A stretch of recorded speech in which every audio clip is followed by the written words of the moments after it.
Hi, Helen.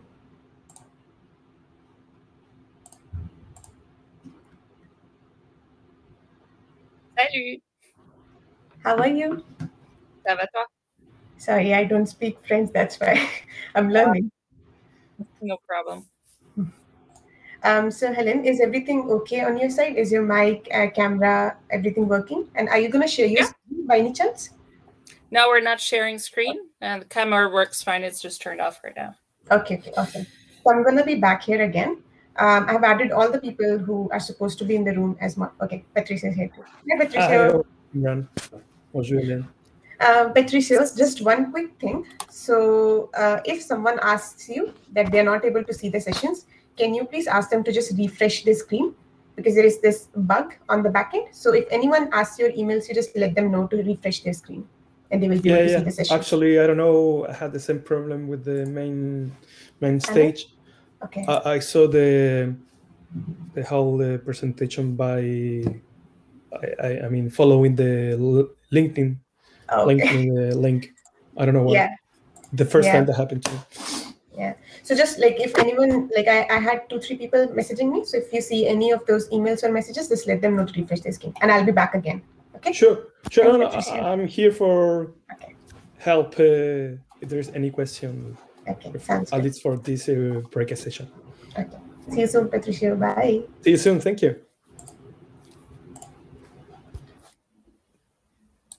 Donc, bonjour Hélène. Salut Patricia. Est-ce que ça va bien? Oui. Ça va, J'aimerais m'assurer.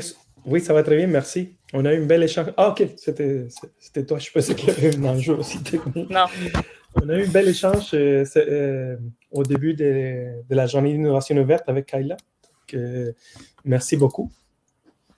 Donc, on attend quelques minutes seulement pour voir que le panel principal va finir.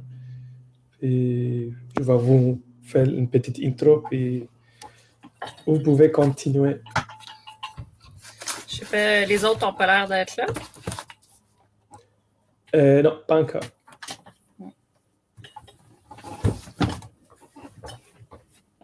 Techniquement, ça commence ça commence à 2h25. Donc, si tu as des choses à faire encore, bienvenue. Ben là, j'ai installé une lumière. Pardon? Je vais installer une lumière.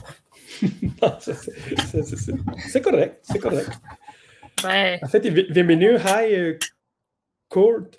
I don't know if you were able to follow us in French. This will be a panel discussion about urban agriculture, the role of Montreal, PME Montreal, the City Hall of Montreal, and other startups. They're tackling challenge. So I don't know if you're interested to stay here with us. Je ne sais pas si vous êtes intéressé. C'est un de nos collègues chez PME, puis c'est lui qui accompagne entre autres la centrale agricole. Fait que je pense qu'il est là de manière très intéressée. OK, mais tant que lui, merci. Lui aussi va. Non. Oh, désolé. Non, OK. Donc, merci pour l'intervention.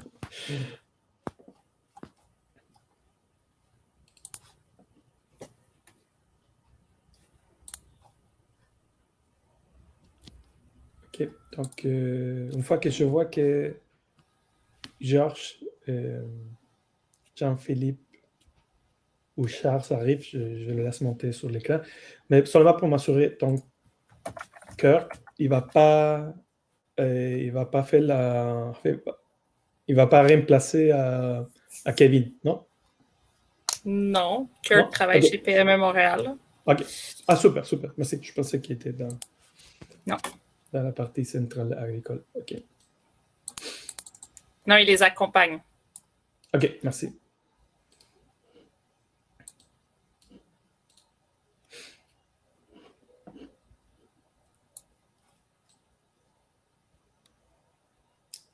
Est-ce que tu as un bon retour au travail, Hélène? Tu as un bon retour des vacances? Correct. C'est assez achalandé avec les... C'est sporty, ouais. OK. Bonjour Charles de André, merci encore pour être ici. Bonjour. Est-ce que vous m'entendez bien? Oui, très bien, merci. Bon. Ah oui, je l'ai fermé mon rideau.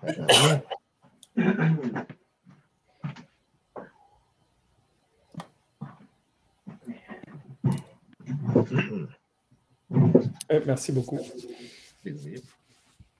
En fait, là, c'est parfait.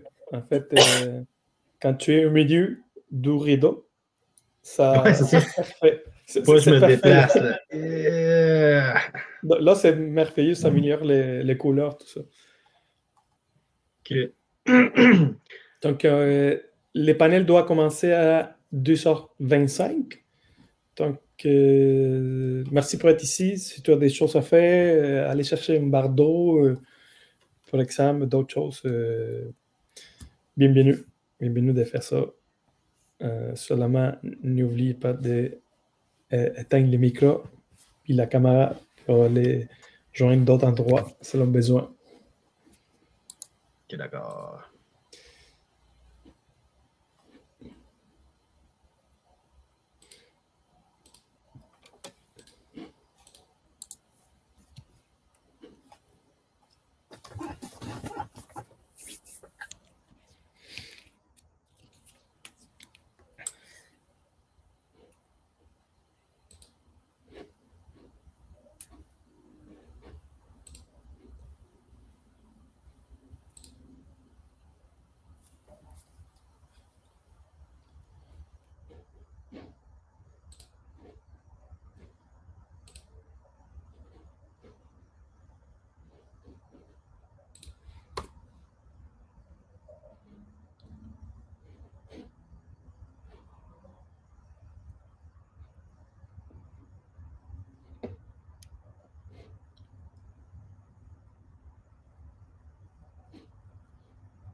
Oh, bonjour Alexandra, merci beaucoup d'être ici. Donc, on va attendre quelques minutes. We're going to wait a few minutes before we start this great panel related with the urban agriculture, which is very important also. So, there's 7 people, so 3 people, they're looking to be part of this great experience, but we will wait a few minutes until we can start this panel. So for you, if you are some of those are waiting, this panel will be in English. Unfortunately, this panel will be in French, but you can join other panels. They will be in English and also bilingual in the case of Desjardins KPMG.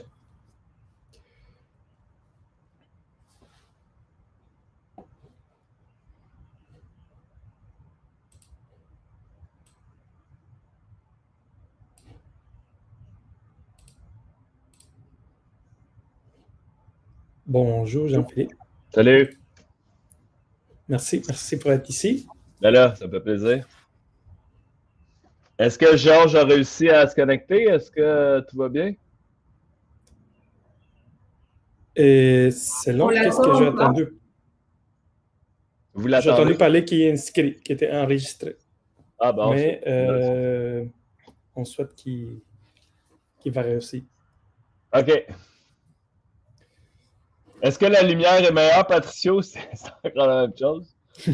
C'est correct, c'est correct. Ok, parfait. C'est correct.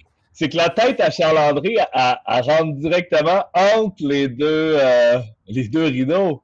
Moi, j'ai pas ça. Je suis pas. Il faudrait que je me mette comme ça. Charles, on a trouvé la bonne façon de couper la lumière, tu vois. Direct. Peut-être que Jean-Philippe, de ton côté, est-ce qu'il y a une façon de descendre un petit peu le volume de ton micro? Ah ben oui. C'est correct, mais parfois je sens qu'il y a une petite saturation.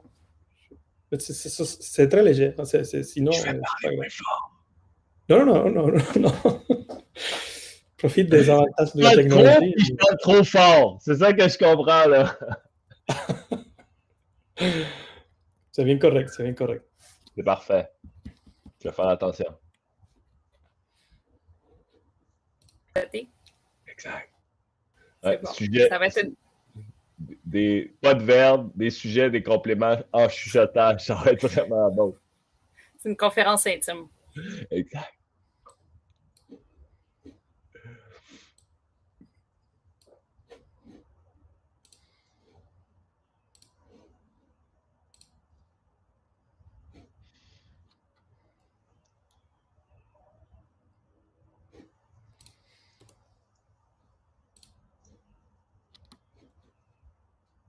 Donc, seulement, je vais faire un petit résumé pour les gens qui commencent à nous joindre à ce moment.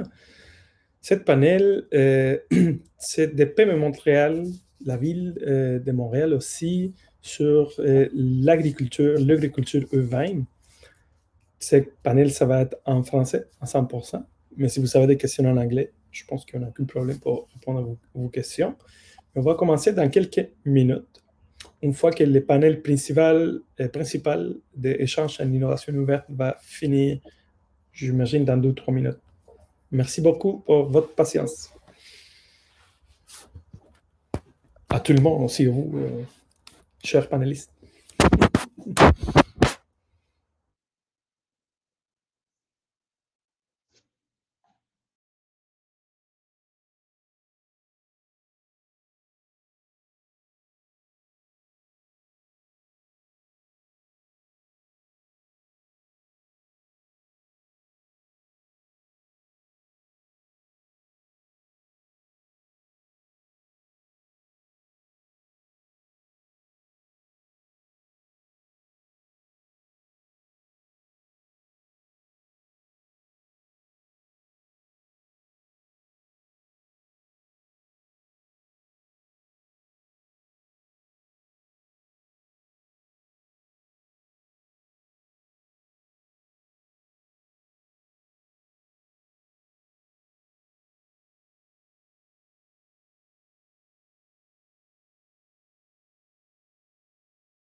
Alexandra, une petite question.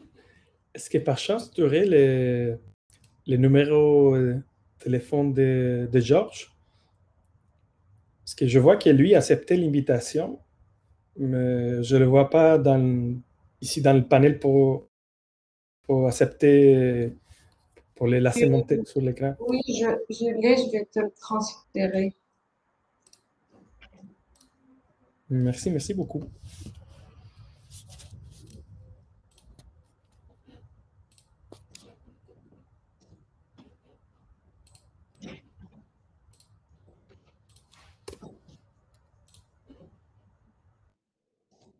Je viens de te l'envoyer par courriel. Merci. Donc, je vais l'appeler s'il y a un problème technique. Merci.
Bon, donc, Georges va nous joindre dans 2 minutes.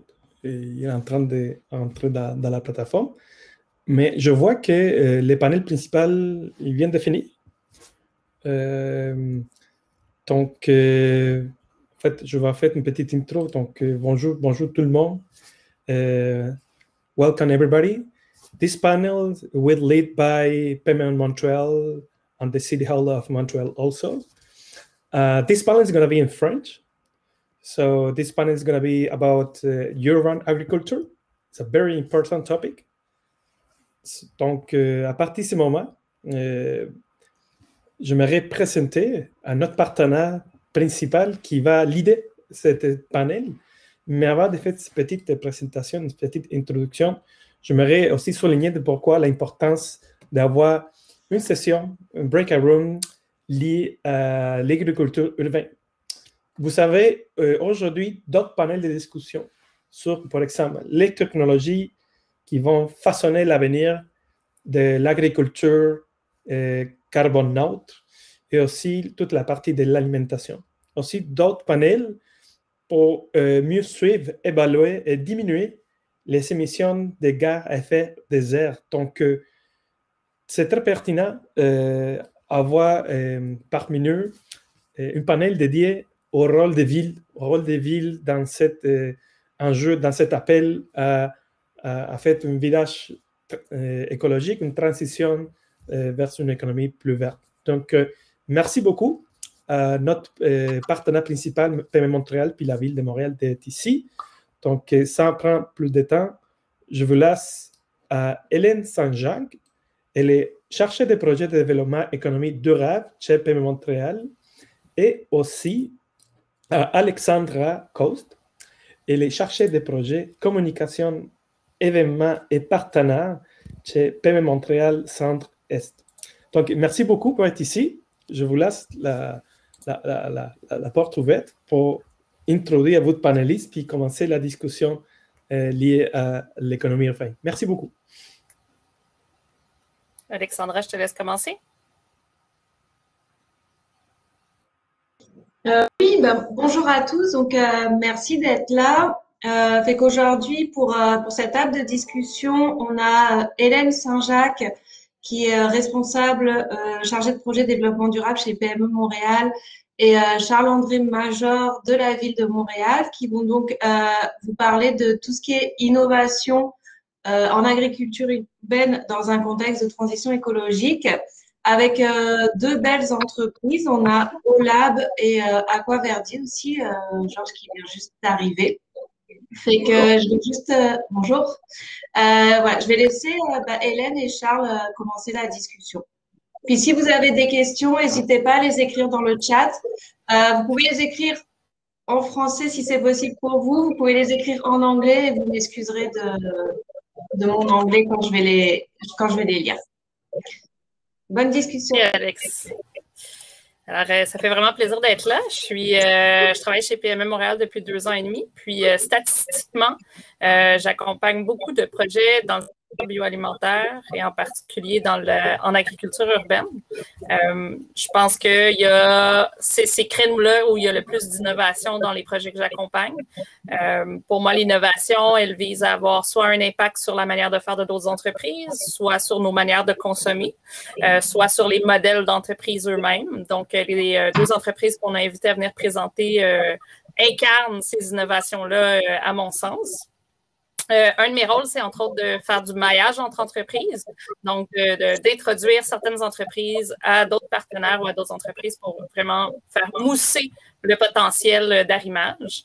Et je crois que un des intérêts d'avoir plus d'agriculture urbaine à Montréal, c'est entre autres pour venir limiter notre émission de gaz à effet de serre, prioriser la production locale à l'importation alimentaire.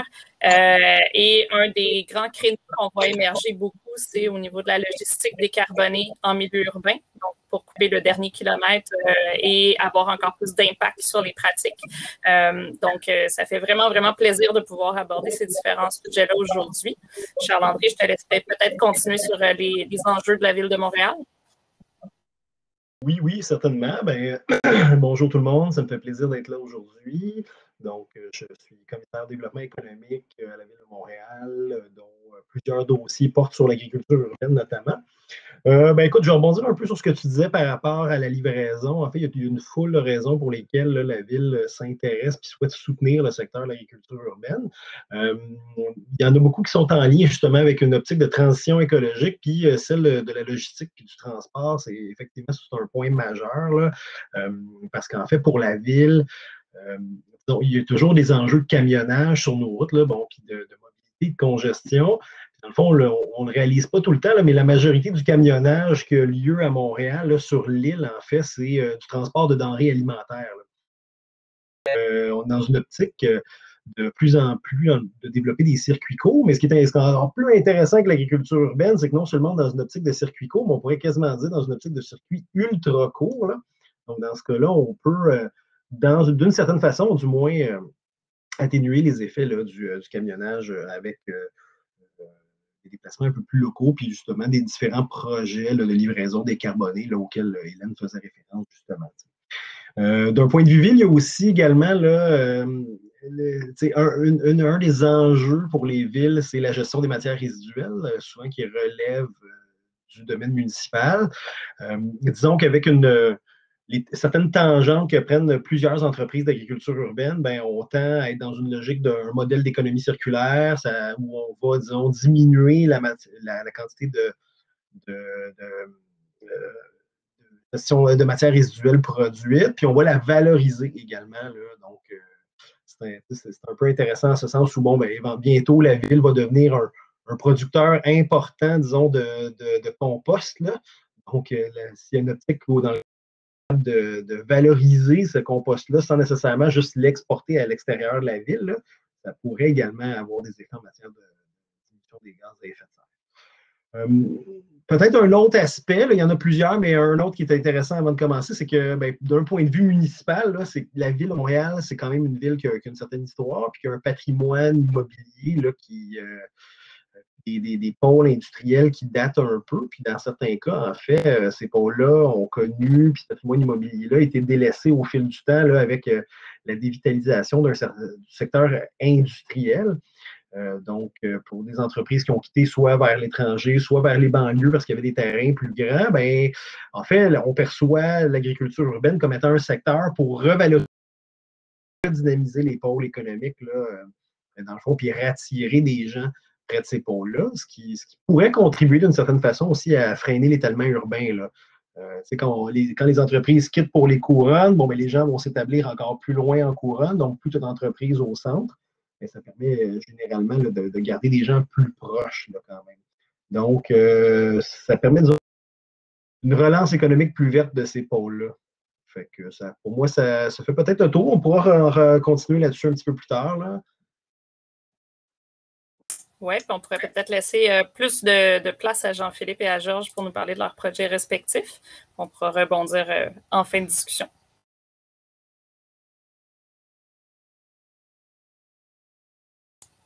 Jean-Philippe, est-ce que tu veux commencer en nous présenter votre modèle? Ou... Ah, Georges. Oui, vas-y, Georges. J'ai envie de t'entendre. Parfait, pareillement. Donc, en termes de notre modèle, il y a beaucoup de gens qui parlent de ferme hyper locale. Donc, nous, on ne croit pas nécessairement en l'hyperlocalité, mais on veut rester quand même concentré sur un certain radius et ne pas monter. La raison principale derrière notre philosophie, c'est que on veut, pour pouvoir complètement remplacer toutes les importations, faut arriver à une certaine économie d'échelle. Pour arriver à une certaine économie d'échelle et pouvoir compétitionner contre les fermes américaines jusqu'à un certain niveau, ou à un niveau où les gens seraient à l'aise à acheter un produit local, même si c'est un tout petit peu plus cher que les produits américains, ou une différence justifiable, ben là, faudrait quand même produire en masse, ou des larges volumes plutôt. Donc, chez Aquaverti, là, on est en train de faire une expansion. Donc, on vend nos produits dans plusieurs épiceries, notamment les IGA et les métros. Au métro, on est quasiment dans presque tous les métros entre Montréal et Québec. Avec les IGA, on est concentré dans le Grand Montréal et on commence à partir de la semaine prochaine avec les Rachel Berry aussi. On est aussi dans quelques magasins spécialisés de haut de gamme. Puis l'un des plus grands problèmes qu'on a au niveau de nos opérations, c'est que pour pouvoir walk the talk comme il le faut, ben, on a un problème de compostage.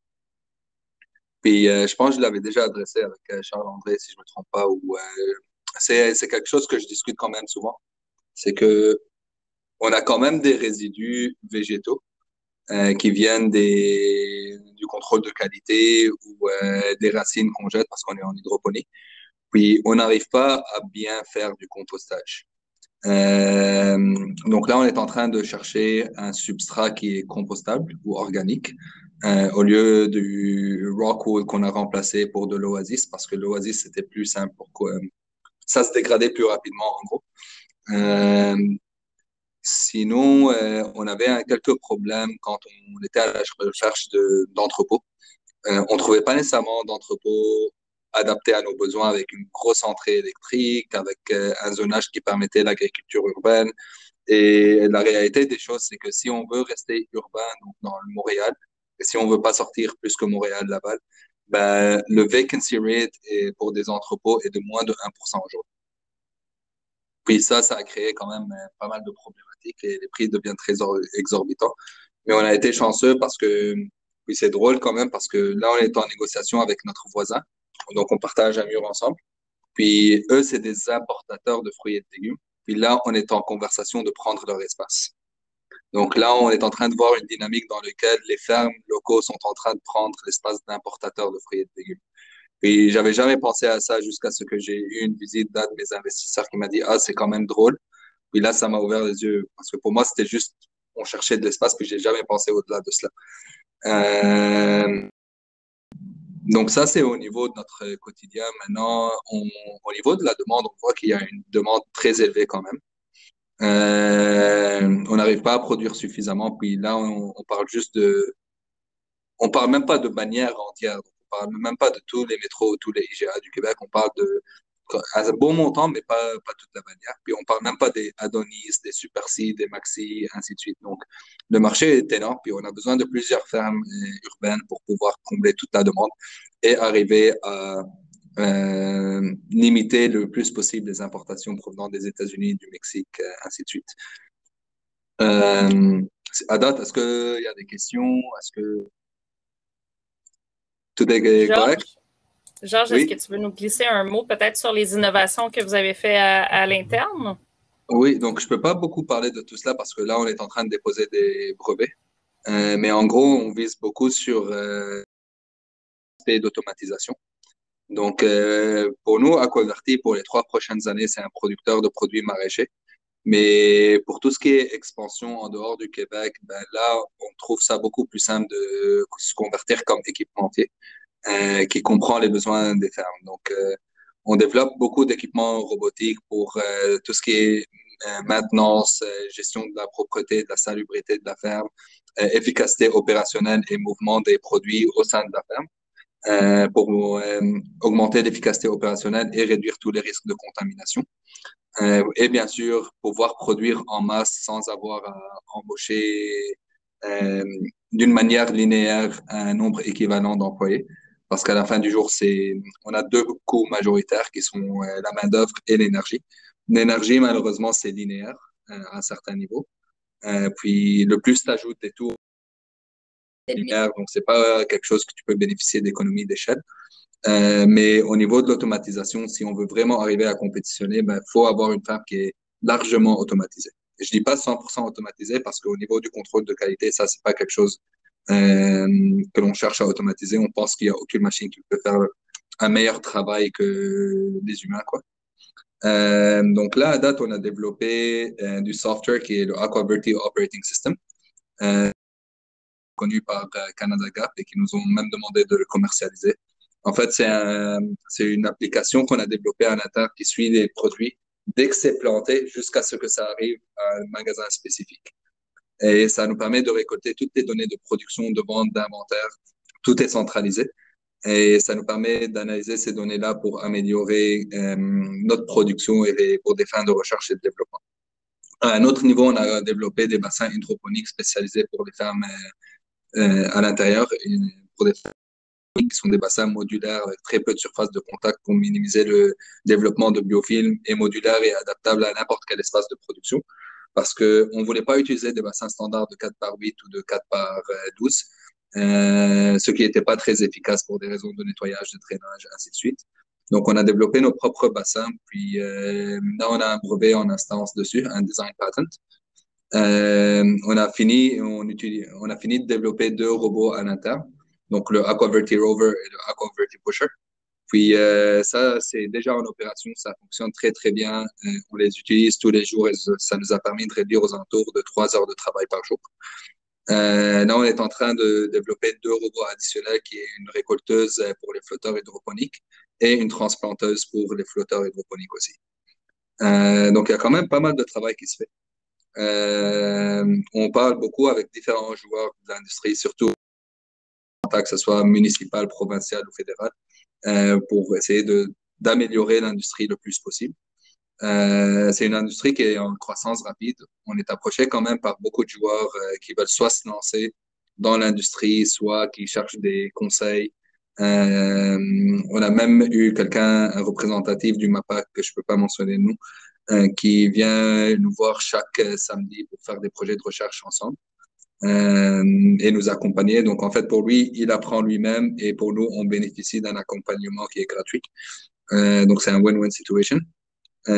Puis, on vise beaucoup sur tout ce qui est recherche et développement. Là, on est en train de faire de la recherche sur plein de variétés de produits que l'on aimerait lancer pour supplémenter, en fait, notre offre et maximiser, en fait, nos revenus. On planifie avoir une grosse impact communautaire parce qu'à la fin du jour, on veut se positionner comme une ferme pour la communauté québécoise. Sauf que la réalité des choses, le temps est limité, les ressources financières sont limitées. Puis, au stade où on est, il faut choisir ses batailles. Puis l'idée, c'est que oui, on veut aider la communauté, on veut réinvestir dans la communauté, mais avant tout, il faut qu'on soit très solide financièrement, il faut qu'on ait une bonne fondation parce qu'on a le choix soit d'aider à 2-3 reprises, puis par la suite, on aura des problèmes, soit consolider notre situation financière, notre revenu, bien les stabiliser, créer notre marque de commerce proprement, puis par la suite, réinvestir dans la communauté pour le restant de notre existence, quoi. Je voulais dire quelque chose, mais j'ai complètement oublié. Et y revenir peut-être en fin de discussion si ça te revient. Merci beaucoup, Georges. Pour quelqu'un qui ne voulait pas en parler beaucoup, tu nous as donné beaucoup d'éléments d'innovation. Très généreux. Merci. Jean-Philippe, je te laisserai aller avec le modèle de la centrale. Oui, dans le fond, bonjour tout le monde. Je m'appelle Jean-Philippe Vermette. Je suis directeur intervention et politique publique au laboratoire sur l'agriculture urbaine. Et je suis président de la Centrale agricole, une coopérative de solidarité de producteurs agricoles urbains. Puis peut-être vous parler de 2 projets qu'on mène, un au laboratoire, un à la centrale rapidement. Dans le cadre du défi des villes intelligentes, la Ville de Montréal a gagné 50 millions pour développer différents projets en mobilité et en alimentation. Puis 2, c'est de, dans le fond, reconnaître là, les ressources qu'ont la ville. Tantôt, Charles-André en parlait, là, le fameux compost. Mais on peut s'imaginer aussi les rejets de chaleur issus des usines, des serveurs de données et autres, pour les valoriser, en fait, dans des boucles d'économie circulaire.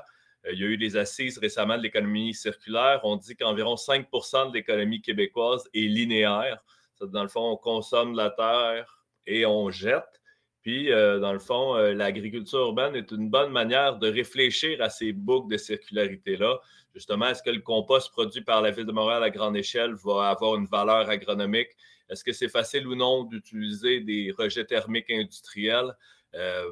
Le projet de recherche se positionne à ce niveau-là. Puis il va développer aussi des projets là, pilotes, dont un projet dans l'Est de Montréal, où une des problématiques là, importantes de l'Est de Montréal, c'est la contamination. Dans le fond, on décontamine le sol là, avec différentes techniques, là, du dig and dump, mais aussi par de la phytorémédiation, qui est la culture de végétaux pour extraire, là, dans le fond, les chaînes de carbone complexes du sol. Et ça produit de la biomasse, puis cette biomasse-là peut être réintroduite dans une filière énergétique pour chauffer là, éventuellement des serres. Un peu la même chose sur tout le bois d'élagage qu'on retrouve dans nos frênes. À Montréal, on a une maladie là, qui s'appelle la grille du frêne qui fait en sorte qu'il y a beaucoup de biomasse produite. Puis encore une fois, cette biomasse est peu ou pas valorisée à Montréal. C'est-à-dire, on peut s'imaginer comme ça plein de déchets que les villes produisent qui peuvent être valorisés dans des boucles, soit fertilisantes ou énergétiques, notamment au niveau de la chaleur, sur la culture en serre. Parce qu'on le sait, à Montréal, il fait froid, puis on va toujours avoir besoin d'un peu de chauffage pour améliorer nos périodes de production. Le deuxième enjeu, dans le fond, venait un peu répondre là, à tous les défis que Georges mentionnait sur trouver un local adéquat, avec la question du prix aussi, des fois se retrouver tout seul en tant qu'entrepreneur, chercher des solutions justement à le compostage d'une partie de ses intrants. On s'est dit, le Québec, on est excellent dans le modèle coopératif. Dans le fond, Desjardins est une grande coopérative là, au Québec, mais on peut aussi se rappeler Groupe Solio, la Coop Fédérée, tout le milieu de l'Excel d'or qui fait l'abattage de poulet pour les mauvaises raisons là, ces temps-ci. Mais c'est plein de modèles coopératifs comme ça qui ont été développés au cours des dernières années au Québec pour faire en sorte que des entrepreneurs comme Georges puissent se rassembler avec d'autres entrepreneurs, adressent des questions puis puissent avoir des réponses collectives. C'est-à-dire qu'on a créé la Centrale agricole qui est, dans le fond, un motel agricole qui héberge une quinzaine de producteurs agricoles à Montréal, dans le district central. Nous aussi, là, dans le fond, c'est des revendeurs, importateurs de fruits et légumes qui étaient chez nous avant, et l'ancien quartier de la mode. Là, il y a beaucoup, là, comme vous le savez, de la question de la mode qui a été externalisée dans d'autres pays. Là. Alors, on se dit, dans un quartier comme ça en requalification, faire en sorte qu'il y a différents entrepreneurs qui se regroupent ensemble pour occuper des locaux, négocier le bail, s'assurer d'avoir des infrastructures communes, c'est-à-dire une immense chambre froide commune, une immense congélateur. Il y a un composteur industriel qui s'en vient là, au sous-sol, où ce qu'on va être un bâtiment zéro déchet, où ce que l'ensemble, dans le fond, des déchets des producteurs viennent être valorisés dans une chaîne. Puis on peut s'imaginer que justement, le caca de poisson qui est cultivé au sous-sol s'en va, dans le fond, à être composté, liquéfié, pour, après ça, être injecté dans des systèmes de production hydroponique, là, une fois étant stabilisé dans les buses, puis qu'après ça, les végétaux qui vont pousser sur le toit, dans le fond, pourront nourrir les gens, et le restant des végétaux, ils retourneront au sous-sol, dans le fond. On a plein de boucs comme ça. On a un pôle de drèche de bière, là, Hélène. J'imagine qu'elle peut être contente à propos de ça, ou qu'on a 3 entreprises qui valorisent la drèche de bière sous différentes formes, craquelin, farine et insectes pour faire de la protéine, là, notamment destinée à alimentation chat et chien, mais aussi à alimentation humaine. C'est-à-dire, on voit là, que la centrale agricole nous a amené à réfléchir, dans le fond, le développement des entreprises de manière collaborative au sein d'un même édifice, si vous voulez. Mais notre souhait, c'est de faire en sorte de répondre aussi aux besoins que Georges émet, qui n'est pas un entrepreneur qui est dans la centrale en tant que tel, en tant que résident, mais a également des besoins. Puis une partie des besoins peut être répondue de justement, est-ce qu'on veut avoir un vendeur commun? Est-ce qu'on veut avoir justement une gestion décentralisée de la matière organique pour faire en sorte qu'on puisse échanger comme ça des services l'un à l'autre, des journaliers qui pèseraient sur un bouton? Tout ça a été développé dans le milieu agricole sous les formes des CUMA-CUMO, les coopératives d'utilisation de la main-d'œuvre, puis les coopératives d'utilisation du matériel agricole. Puis on voit que le Québec, l'agriculture au Québec s'est développée de cette manière-là, puis l'agriculture urbaine reprend, là, dans le fond, les mêmes tangentes des dernières années, mais avec une touche technologique beaucoup plus forte. J'entendais Georges qui nous parlait là, de toutes ces innovations, puis je pense qu'on est juste comme sur la pointe d'un iceberg. On voit que les agriculteurs urbains, les entrepreneurs en agriculture innovent à chaque jour avec de nouvelles techniques de production, des démarches, des nouveaux des créneaux de mise en marché. On voit que probablement l'avenir de l'agriculture se passe en ville, surtout que la plupart des habitants maintenant résident en ville. Puis si on veut une relève agricole aussi en région, ben, il faut former les urbains à l'agriculture pour que, oui, ils démarrent des fermes agricoles urbaines, mais qu'ils reprennent aussi les fermes agricoles là, en milieu rural parce que ben, on va continuer là, à essentiellement manger aussi de la bouffe des régions. Là, cette idée-là qu'un jour, on mangera toute 100% agriculture urbaine, c'est une idée qui peut sembler séduisante, mais il y a un contrat social entre la ville et la campagne qui doit continuer aussi à s'exercer. Là. Alors, ça fait un peu le tour là, des deux projets que j'avais envie de vous parler aujourd'hui. Merci beaucoup, Jean-Philippe. Merci, Georges, pour les partages sur vos projets. Charles-André, je commence si tu veux, puis tu rebondis après ça. La prochaine section de notre échange portait plus sur notre posture comme facilitateur, comme institution. Donc, moi, je travaille chez PME Montréal. On est le bras financier de la Ville de Montréal pour le soutien, l'accompagnement et le financement des entreprises, autant Inc. qu'au-BNL. Donc, et Georges et Jean-Philippe sont dans des entreprises qui sont accompagnées par PME Montréal. Moi, mon rôle, c'est vraiment d'accompagner les projets les plus innovants, les plus porteurs pour la société. Dans ce contexte-là, j'identifie lesquels ont un potentiel, notamment au niveau des innovations. Je vais soutenir les entreprises et mes collègues au financement vont souvent être parmi les premiers bailleurs de fonds à croire au projet, à financer un projet. Et souvent, le financement de PME Montréal va permettre à d'autres bailleurs de fonds de se joindre au projet au stade ultérieur. Donc, on est comme une espèce de rubber stamp de solidité pour les projets qui passent au sein de nos institutions. Je trouvais ça intéressant, Jean-Philippe, que tu parles de la drèche parce que pour moi, c'est un des exemples de maillage que PME Montréal peut faire. J'ai commencé à travailler sur le dossier de la drèche quand je suis arrivée en poste il y a 2 ans et demi. C'était un des enjeux que la plupart des microbrasseries avec qui je travaillais soulignaient. La difficulté en milieu urbain de gérer adéquatement les drèches était vraiment un obstacle, notamment à la croissance, mais aussi aux activités quotidiennes des brasseurs. Donc, on s'était mis à essayer de réfléchir à différentes solutions. Puis, une des entreprises qui est maintenant la Centrale agricole, c'est une des entreprises que j'ai accompagnées dès le jour 1, Boomerang. Puis je pense que c'est moi qui leur avais parlé de vous justement en disant, ben il y a peut-être quelque chose d'intéressant à aller faire là. Fait que c'est juste vraiment le fun qu'ils soient rendus chez vous puis qu'ils puissent continuer à s'incruster dans un écosystème très complet qui peut les accompagner du début à la fin. Là. Donc, on est parti de l'idéation avec ce projet-là, notamment au Coopératon, parce que c'est un des récipiendaires du prix de la Ville de Montréal en 2019. Ils sont maintenant donc une entreprise qui existe, qui est en opération, qui a fait de la recherche et développement, qui a gagné plusieurs concours, plusieurs bourses, puis qui se démarque par ses activités.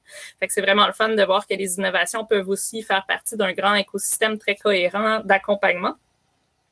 Un des morceaux de mon emploi, c'est aussi de faire de l'idéation avec les entreprises et de soutenir l'intelligence collective. Un des projets que j'accompagne en ce moment, puis pour lequel je suis un acteur clé, c'est la création potentielle d'une ferme urbaine dans Hochelaga-Maisonneuve. C'est un projet qui était porté par la SDC quand je suis entrée en poste, puis la SDC m'a approché en disant « C'est un long shot, ce projet-là. C'est un projet de plusieurs millions de dollars. Il faut mettre du jus, il faut mettre de l'énergie dedans. Sinon, c'est sûr que ça ne donnera rien. Ça va être un autre des multiples projets dont on entend parler puis qui ne se concrétise jamais. Donc, c'est devenu un peu une priorité pour moi d'essayer de rallier les bons acteurs autour de la table pour que ce projet-là puisse avoir du soutien, puisse avoir des gens qui s'y intéressent, qui en parlent. Puis, un des jalons du projet, c'est qu'on a réussi à aller chercher, grâce au financement Ville de Montréal et MAPAC, un 100 000 $ pour faire un premier round d'expertise technique. Donc, on n'est pas du tout rendu à avoir une ferme parce qu'avant, il y a des étapes préalables. Mais nous, comme écosystème, on est là pour soutenir ces étapes-là quand on a des acteurs autour de la table qui sont intéressés à mettre du temps dans des projets potentiellement innovants. Donc, c'est aussi un des rôles là, que PME Montréal et la Ville de Montréal, par ricochet, peut prendre dans des projets comme ça. Charles-André, je te laisserai peut-être aller avec la suite.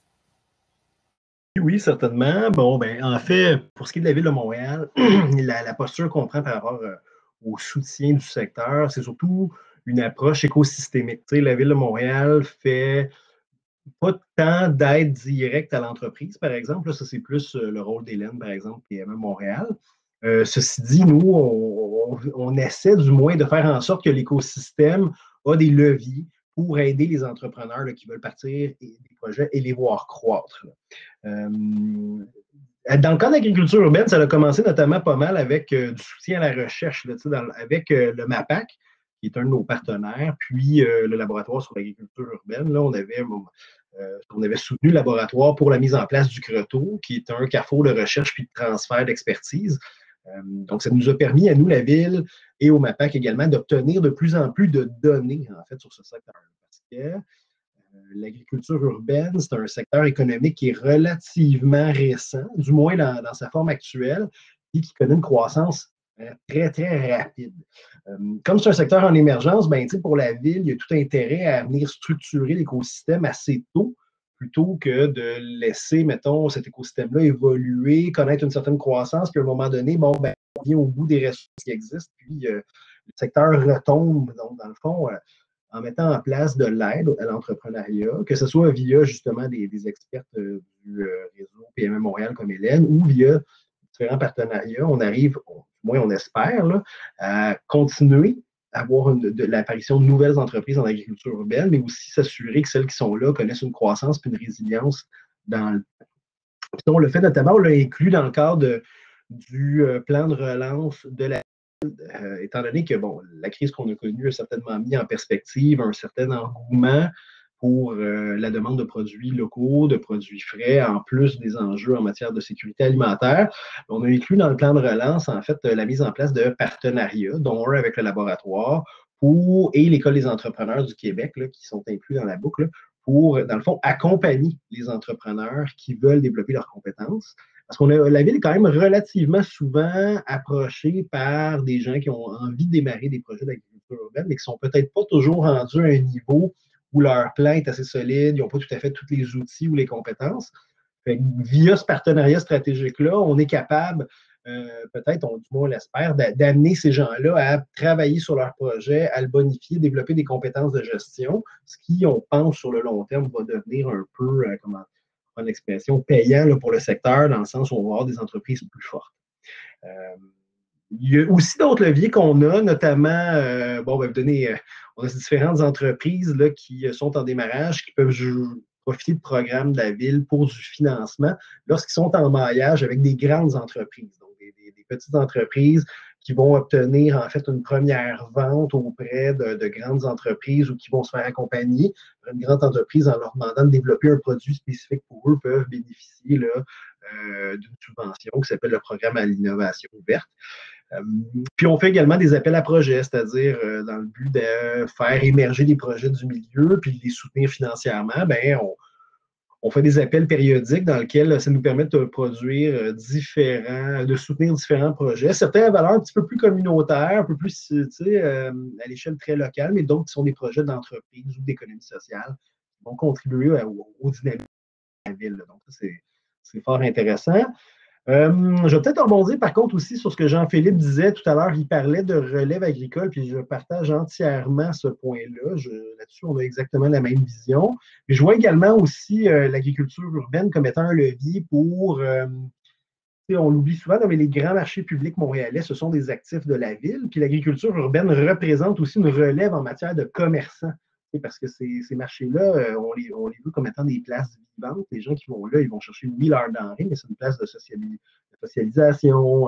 Donc, le fait d'avoir des commerçants là, puis des commerçants jeunes, parce qu'à une certaine époque, bon, on avait des gens qui étaient là de longue date, donc qui, à un moment donné, partent à la retraite, bien, ça nous permet de garder des lieux vivants aussi dans la ville. Là. Donc, en ce sens-là, ça a un impact social qui est quand même assez intéressant. Puis peut-être là-dessus, peut-être te passer un peu la POC, Jean-Philippe, si vous vouliez peut-être parler justement du projet que vous avez au marché Jean Talon, ça pourrait être intéressant. Oui, dans le fond, tantôt, Georges parlait, est-ce qu'on serait capable de payer un tout petit plus de prix que des aliments américains pour une valeur ajoutée ou justement qu'est-ce qui rend justifiable un produit qui a été cultivé à Ville-Saint-Laurent plutôt que dans des conditions X, là, mettons en Californie. C'est-à-dire, dans le fond, dans le cadre là, de la politique bioalimentaire, il y a eu l'idée de développer une recherche action sur la question de la mise en marché des produits de l'agriculture urbaine, notamment de manière collective. C'est-à-dire, dans le fond, dans dans les allées du marché Jean Talon, on loue un kiosque, puis on regroupe là, près d'une dizaine d'entreprises, dont les produits de Georges qui sont vendus au kiosque. Mais l'idée derrière, ce n'est pas seulement vendre des produits, mais de rentrer en dialogue avec les clients, en fait, les passants du marché Jean Talon, pour mieux comprendre leur perception en termes là, des produits d'agriculture urbaine. Est-ce que c'est un terme valorisant ou non? Est-ce que les gens pensent que les produits poussés en ville sont plus contaminés ou moins? Ou justement, est-ce que l'hyperlocalisme, ça fait sens pour ces gens-là? Puis on a beaucoup de produits aussi issus d'une alimentation peut-être un peu différente. On peut penser aux insectes, on peut penser aux champignons. Est-ce que, dans le fond, quelle est leur perception par rapport à ces produits-là? Est-ce que, dans le fond, c'est des générations subséquentes qui vont devoir consommer ces insectes-là? Ou est-ce qu'eux-mêmes, ces gens-là, sont prêts à remplacer, mettons, une protéine animale par un repas d'insectes une fois par semaine? Ça veut dire toutes ces tendances-là de la consommation, ils sont étudiés, en fait, en situation réelle pour voir un peu, justement, où est-ce qu'on en est en termes de perception des consommateurs par rapport à l'offre des produits, notamment dans les marchés publics.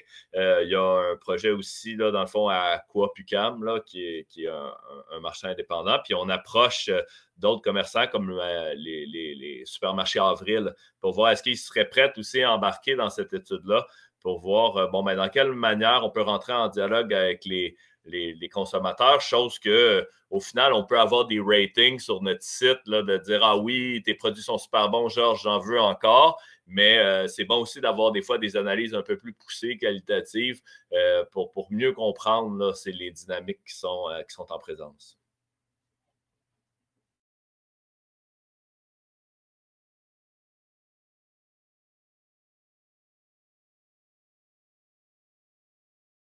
Peut-être une question pour Georges. Tu l'as abordé tout à l'heure par rapport à votre modèle d'affaires. Vous parliez éventuellement de devenir équipementier pour l'extérieur du Québec, mais au niveau des municipalités, à peu près, dans votre plan de développement à long terme, est-ce que vous voyez des plantations de fermes dans chacune des grandes villes du Québec, mettons?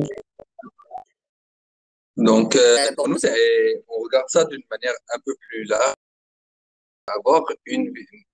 Pour nous, c'est plus une méga ferme par province ou par state, si jamais on part aux États-Unis. Donc, c'est ce que je disais qu'on n'est pas nécessairement. Il y a beaucoup de trends pour quelque chose qui est hyper local, mais on a fait quand même pas mal de recherches. Oui, les gens sont prêts à payer un peu plus, mais ils sont pas prêts à payer beaucoup plus. C'est comme comme pour l'emballage, en fait. Les gens disent qu'ils veulent recycler, disent qu'ils sont prêts à payer plus, mais maintenant, apporte-leur un produit qui leur coûte $6, ben là, ils vont pas l'acheter, même si c'est un produit avec un emballage compostable, par exemple.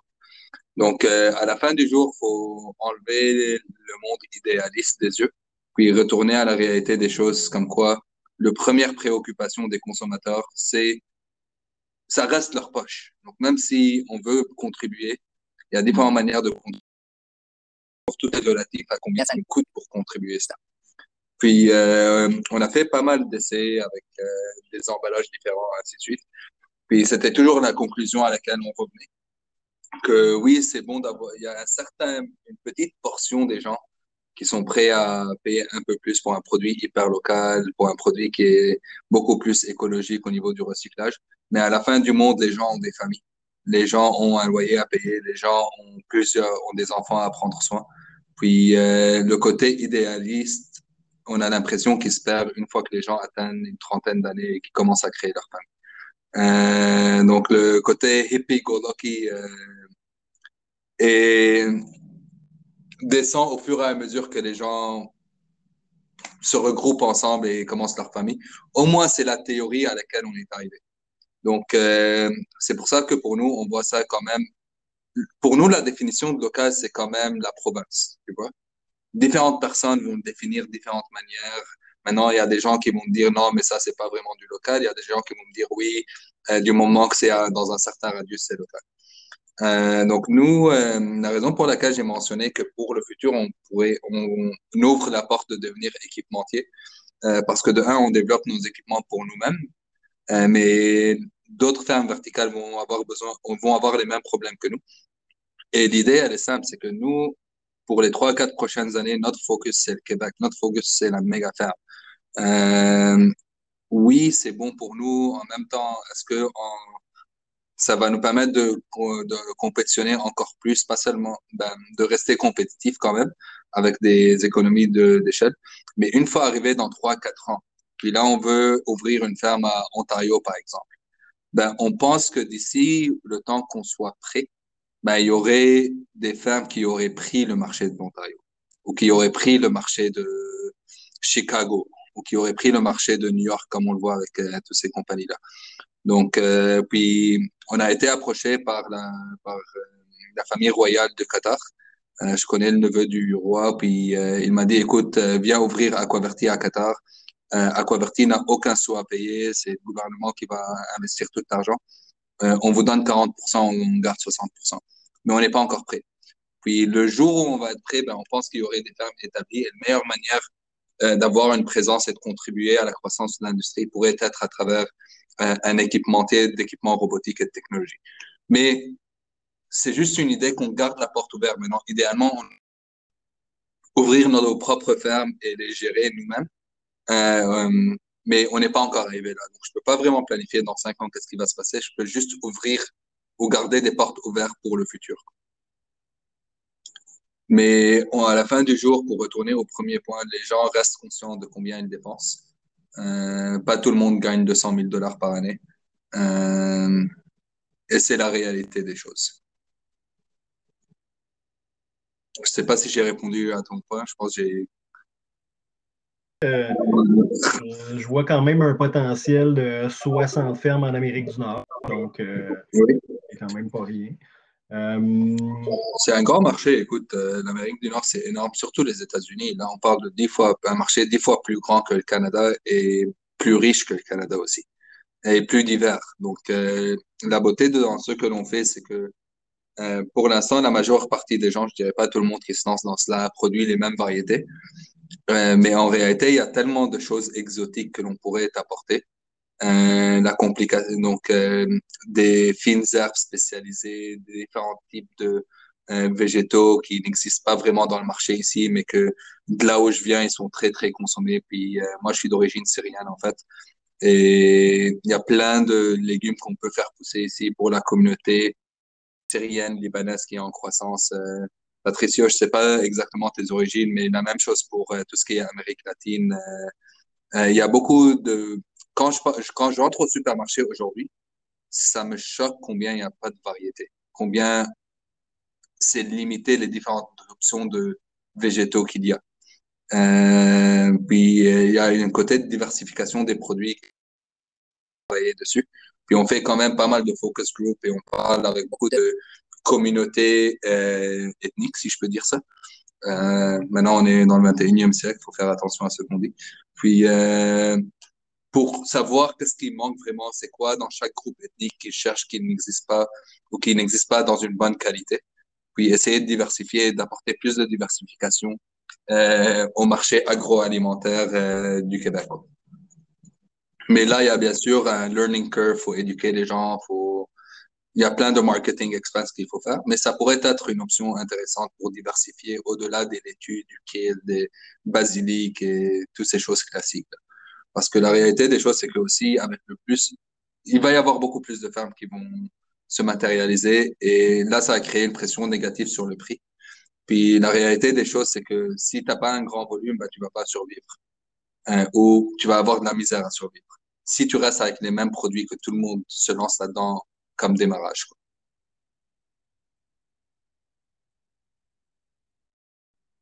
Il y a beaucoup de créativité qui peut être apportée, puis ça prend de la recherche, ça prend du développement, ça prend du marketing.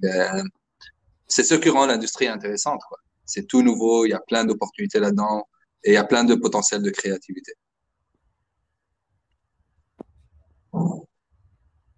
Merci beaucoup. si vous me permettez, sur ce point, je pense que ce serait très intéressant. Et rappelez-vous que cette Creative Coalition, il y a d'autres breakout sessions avec différents sujets. On invite beaucoup d'entrepreneurs et acteurs de différents domaines, de différentes industries. Donc ici, on avait parlé beaucoup des opportunités, par exemple, pour développer mieux la relation dans le marché. Par exemple, Jean-Philippe parlait du marché de Jean Talon. Georges, tu parles beaucoup de nouveaux produits, les marchés des immigrants, il y a des nouveaux produits à développer, mais selon toi, c'est où les Blue Ocean industrie qui ne connaît pas? En fait, je sens un peu de l'extérieur. Si je regarde, c'est comme pas 100% convaincu de toutes les opportunités que d'autres industries pourraient trouver dans l'agriculture urbaine. Est-ce que parmi vous, vous pourrez comme motiver les gens qui sont ici? Il y a 25 personnes. Peut-être que d'autres industries, puis ne comprennent pas encore toutes les opportunités que cette industrie amène. Par exemple, je viens d'avoir aussi que la ville Lille, toute une table de concertation pour faire face à différents entrepreneurs qui commencent à avoir des solutions pour la livraison des produits locaux. Donc, il y a toute une industrie qui peut peut-être aider dans la chaîne de valeur de l'agriculture urbaine. Est-ce que vous pourrez donner des pistes où il y a des opportunités pour cette future entrepreneur qui pas seulement sont focalisés sur mettons, la partie qui t'ont déjà fait. C'est où que tu vois des choses que tu ne vas jamais t'embarquer. Puis tu mentionnes que voilà, ici, il y a des opportunités aussi pour d'autres industries locales qui sont encore là, puis ils ne regardent pas l'opportunité. Oui, donc, toute l'industrie, en fait, c'est un Blue Ocean aujourd'hui. Jean-Philippe a mentionné, en fait, la coopérative entre différents joueurs. Et je pense que ça va devenir de plus en plus important le plus il y a de producteurs pour gérer la production, gérer la demande, gérer les prix, gérer la distribution. Il y a plein d'opportunités là-dedans. Puis, c'est important pour tous les joueurs d'avoir une certaine collaboration entre eux au lieu que ce soit juste la compétition. Au niveau du Blue Ocean que tu mentionnes, si on est capable à vraiment... Le marché est énorme. Et si on veut vraiment arrêter les importations des États-Unis, ça va créer énormément d'opportunités pour les producteurs urbains, pour les producteurs séricoles aussi. En réalité, 75 à 80% de tout ce qu'on mange ici n'est pas produit ici. Et c'est même vrai pour certains produits que l'on importe en été. On est en termes de produits qui n'existent pas nécessairement ici. Je connais ce que je connais pas ce que je connais pas. Donc, en fait, comme je l'avais dit, différentes cultures mangent différentes choses, différentes épices, différents légumes. Et en créant une équipe diversifiée, ou en créant cette collaboration ou coop, en fait, entre les gens, on pourrait diviser les produits pour rendre le Québec réellement le plus indépendant possible en termes de production de différentes variétés de produits maraîchers. Et qui sait, peut-être qu'au fur et à mesure que la technologie se développe, on pourrait même produire des betteraves commercialement viables, des carottes qui seraient commercialement viables en agriculture urbaine. En réalité, l'industrie n'était pas viable il y a 5 ans, mais c'est juste l'efficacité énergétique, ça devient de plus en plus rentable, quoi. C'est une industrie prémature, il y a beaucoup de développements qui sont faits. Je pense que l'un des plus grands facteurs qui va contribuer au succès de l'industrie, c'est vraiment les développeurs de technologies, que ce soit au niveau des DEL, s'ils sont capables d'encore améliorer cette industrie-là, créer des DEL qui sont encore plus conformants, higher performance, qui sont plus energy efficient, créer vraiment un système de gestion, de traçabilité des données efficace, fonctionnel, capable de réellement identifier et capable de réellement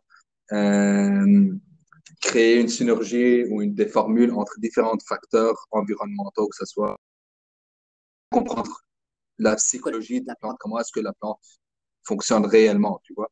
Donc aujourd'hui, on 5 à 10% de comment la plante réagit en milieu interne et comment chaque facteur affecte la plante. Mais il y a beaucoup de recherches qui doivent être faites pour améliorer cela. Puis avec le support du gouvernement ici, je pense que Will is here. Il y a une vraie motivation de la part de tous les gouvernements, que ce soit même en Ontario, pas seulement au Québec, de motiver et de stimuler la recherche à tous les niveaux dans la production alimentaire et la sécurité alimentaire.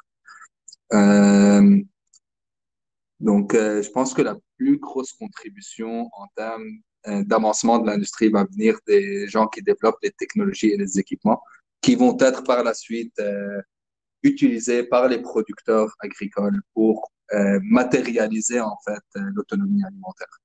Mais il doit y avoir une collaboration, pas seulement entre les producteurs, mais aussi entre les producteurs et les équipementiers pour faire du partage des données, pour faire des joint research projects ensemble, pour apporter différentes expertises ensemble aussi. Est-ce que je vois beaucoup d'opportunités là-dedans? Définitivement. Est-ce qu'il y a de la place pour plusieurs grands joueurs? C'est sûr. C'est quoi les différents potentiels de collaboration entre les différents joueurs? C'est surtout au niveau de la recherche et développement, mise en marché. Je pense que OLAB fait un excellent travail avec toutes les recherches, avec tous les joueurs qu'ils ont au sein du bâtiment. Puis, je pense que ça va être clé pour accélérer au moins le développement de l'industrie au Québec. Je sais pas si JP a des commentaires là-dessus, mais je sais que il y a quand même beaucoup de travail, beaucoup d'énergie qui est mis dans OLAB et ils font un excellent travail là-dedans. Et ils comprennent qu'il y a beaucoup de recherche et de développement qui doit être fait.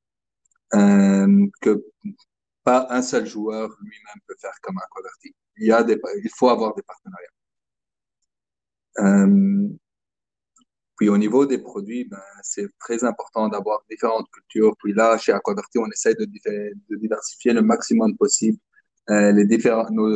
la diversité de nos employés pour pouvoir avoir accès à qu'est-ce que la grand-mère de quelqu'un qui vient d'un pays asiatique utilise dans sa cuisine ou la mère de quelqu'un qui vient de l'Inde, du Pakistan, Bangladesh ou des pays asiatiques. Donc, essayer de mieux comprendre qu'est-ce que le marché ici a le goût et c'est quoi les produits qui manquent, qui n'existent pas et qui peuvent être bien produits en système hydroponique et produits d'une manière commercialement viable. Parce qu'en réalité, écoute, on a fait pousser une petite carotte comme ça, juste pour le fun. Mais est-ce que c'est commercialement viable? Non, on fermera nos portes dans 2 mois si on met toute notre production là-dedans. Donc, il y a théoriquement, on peut produire plein de choses, mais tout revient à la rentabilité de la production. Puis c'est pour ça que je dis que c'est important de commencer à penser en dehors des laitues, du chou frisé, des épinards, parce que tout le monde se lance là-dedans. Tout le monde qui veut se lancer en agriculture verticale va se lancer là-dedans. Pour l'instant, il y a beaucoup de place, mais cette place va diminuer au fur et à mesure qu'il y a de plus en plus de joueurs. Merci, Georges. On a quelqu'un qui a posé une question pour Jean-Philippe.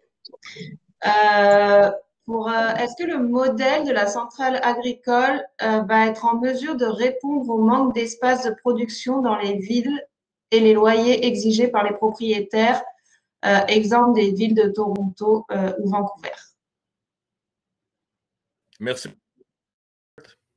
Dans le fond, peut-être pour répondre à cette question-là, puis répondre un peu là, aux commentaires de Patricio, dans le fond, il y a deux, dans ma tête, il y a 2 domaines qu'il faut qu'il y ait une intervention de l'État particulière, qui est la culture puis l'agriculture.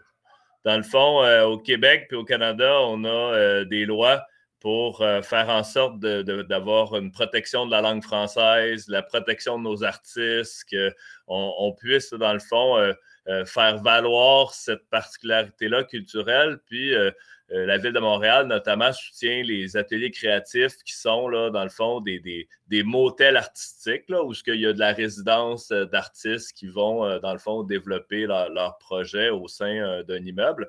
Puis, sans le soutien de la Ville de Montréal puis des partenaires financiers du gouvernement du Québec, il n'y aurait plus d'artistes qui pourraient se payer des loyers. On le voit dans le Myland, qui est un quartier qui ressemble peut-être un peu à ce qui se passe à la surchauffe à Toronto puis à Vancouver.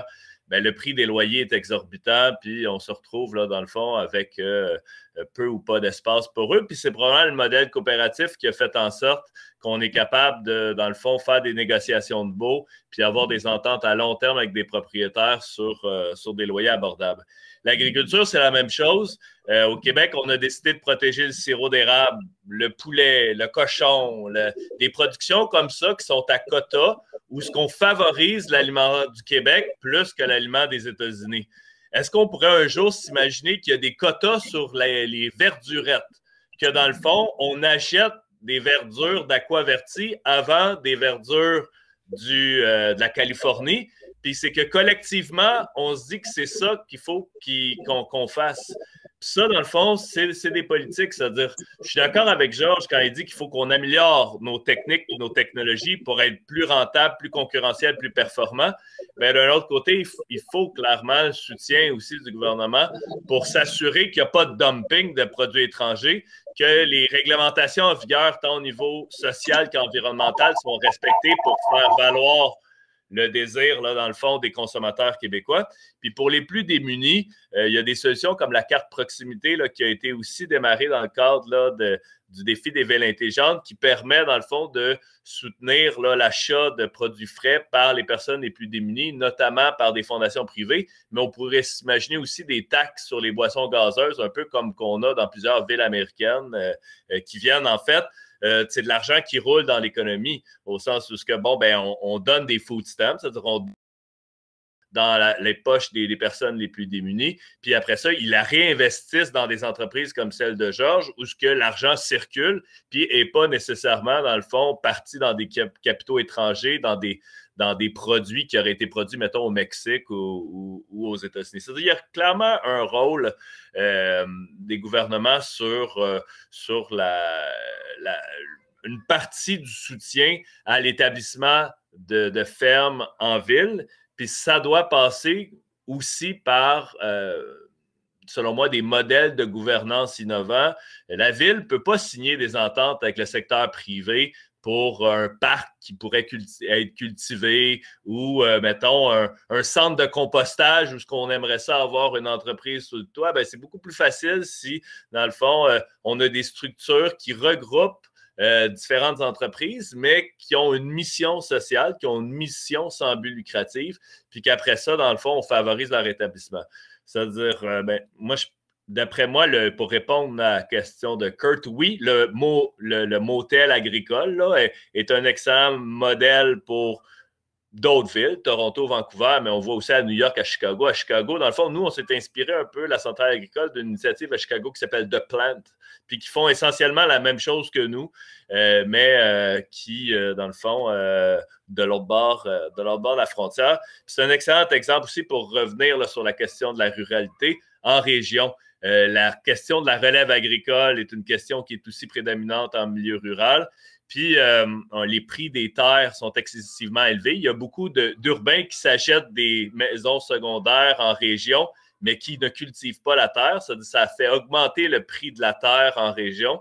Puis, on peut s'imaginer qu'en se mettant ensemble, un peu comme l'a fait la centrale agricole, un motel agricole puisse cultiver une terre en question. Puis, on le voit, c'est en train de se mettre en place en Gaspésie, dans la MRC des Basses, un peu partout au Québec.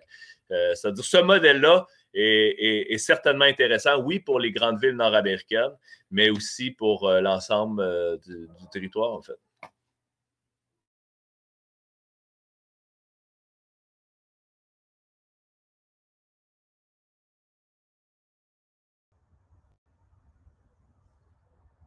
Bon, merci. Je vois très intéressant les points, les opportunités, surtout pour d'autres industries. Ça fait partie, en fait, aussi, nous, dans le coopératon.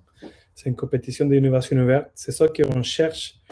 On ne s'adresse pas seulement quand il y a un défi, aller recruter des participants qui sont proches hors domaine.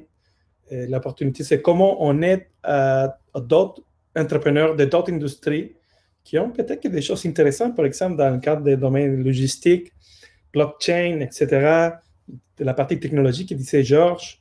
Ouais, on ne peut pas faire beaucoup dans le côté gouvernement, mais on est ravis ici que la ville, puis c'est les partenaires d'accompagnement aux entreprises, Ils ont fait beaucoup de différences. Ils les font déjà, par exemple, avec la subvention en innovation ouverte, par exemple, qui mentionnait Charles-André, ça fait quelques instants. Donc, je ne sais pas si on est plutôt dans les temps de cette panel de discussion. Je ne sais pas si notre partenaire PME Montréal aimerait adresser d'autres mots, la Ville de Montréal adresser quelques mots finaux.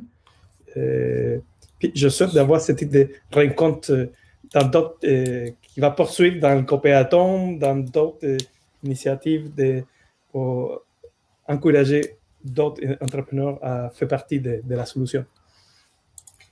Je vais en profiter juste pour remercier Charles-André, Georges, Jean-Philippe d'avoir participé. Je suis d'accord avec Patricio, ces discussions-là sont toujours vraiment intéressantes. On se connaît, on collabore régulièrement ensemble, mais je pense que la manière dont on collabore gagne à se répandre un petit peu partout dans différents créneaux d'intervention parce qu'on voit l'impact d'accompagner et d'être disponible pour les entrepreneurs dans les projets qui sont d'emblée parfois difficile à concrétiser, mais qui vaudrait tellement la peine d'avoir une opportunité. Là. Donc, ça fait vraiment plaisir de pouvoir avoir cette discussion-là avec vous. Là. Merci.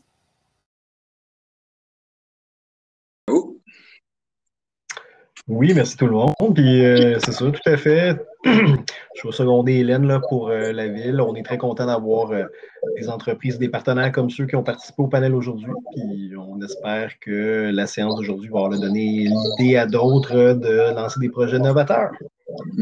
Puis si jamais il y a des questions, puis quelqu'un veut nous contacter, on aime aider. Malheureusement, le temps n'est pas toujours de notre côté, mais si on peut aider en répondant à des questions, en donnant des conseils, bien sûr, tout gratuit.